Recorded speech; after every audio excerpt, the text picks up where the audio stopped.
This is a picture of me when I was a Hare Krishna devotee, and I joined the Hare Krishna movement, we called it. It was a movement back then, back in 1970, and I was about 17 years old. And I joined in Houston, Texas. Most of my time was spent in Los Angeles and in India. But I learned so many wonderful things back then, and I met so many great people, and some of the most intelligent, talented people that I've ever known, and people with a great zeal to spread their faith and evangelize. We traveled all over the world. I mean, I knew devotees that went into KGB Russia and they got put in jail, and we just had such a zeal for spreading what we believed. And one time in Houston, we were going door to door in a very nice neighborhood, and we're trying to,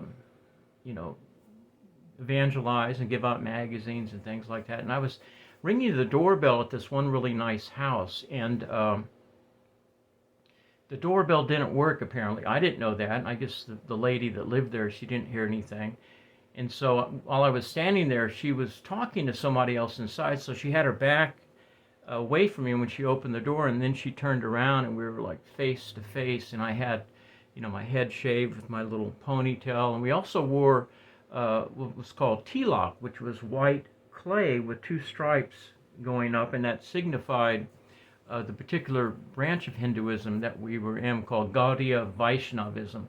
So anyway, the poor lady saw me standing there, and she just started screaming, and I tried to console her the best I could, but it didn't work. She slammed the door. A little while later, the police came and told us that we had to leave. So we went back to to a convenience store, U Totem or 7-Eleven or whatever it was, and we called the temple. And there were three of us, and we were standing there, and these two guys in cowboy hats came over, and they started asking us questions, probing questions like, "Are you communist?"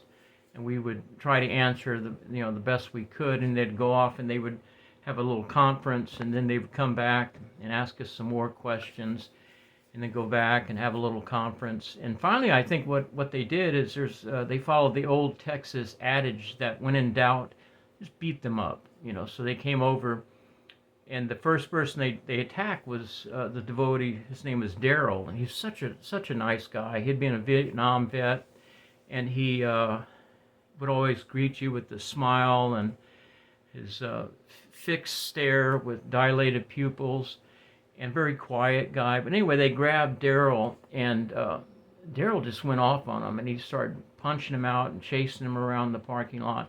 It was really hilarious, He didn't hurt them or anything, but it was funny to see those guys running around with this guy in robes chasing them. Another interesting thing that happened, I went to from Houston to San Antonio. I hitchhiked, so I dressed in regular clothes and wore a cowboy hat and hitchhiked, and to San Antonio, because Vishnu Janaswamy was trying to start a temple there, so I was going to help him out. And he was very well loved Hare Krishna devotee, and still remembered to this day, and he passed away unfortunately.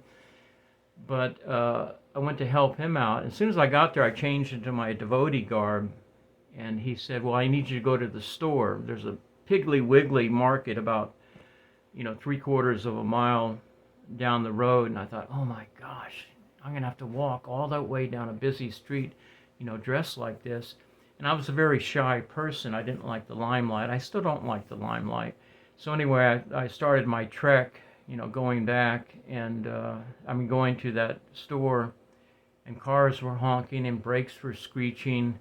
And when I went inside the store, everything became totally still and quiet. And then I'd see people sticking their heads around the aisle looking, and then they'd disappear. And then finally this little old lady comes up to me, and she puts her hands on her hips, and she looks at me and says, "Boy, what the hell are you doing?" And I tried to explain, of course, I think it just made things worse. But I have so many fond and funny memories of those days, and I've learned so many wonderful things that I'm very grateful for. Anyway, God bless.